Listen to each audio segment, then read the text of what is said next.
In today's video, I'm going to teach you how to check Google Form responses. If you've built a form and you're ready to see what people submitted, this walkthrough will get you from the editor to the actual answers in just a few clicks.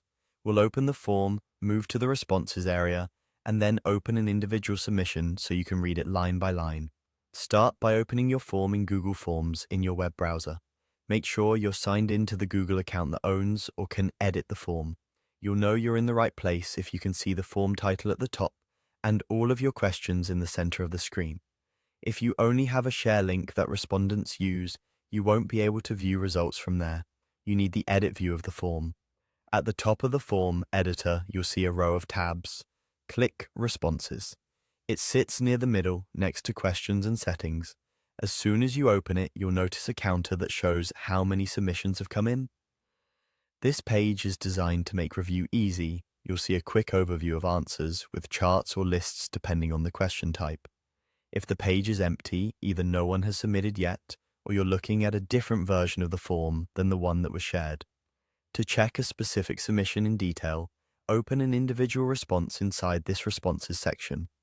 This view shows one person's answers in the exact order of your form, making it simple to verify text entries, multiple choice selections, and file uploads.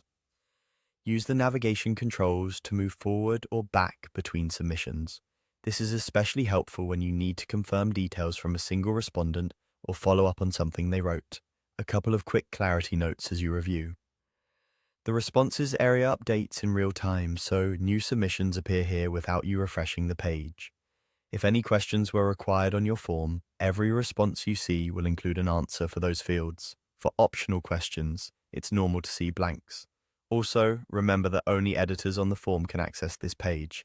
Viewers of the public link can't see responses. And that's it. Open your form, click the Responses tab, and open the response you want to read. With these steps, you can confidently monitor submissions and spot exactly what you're looking for.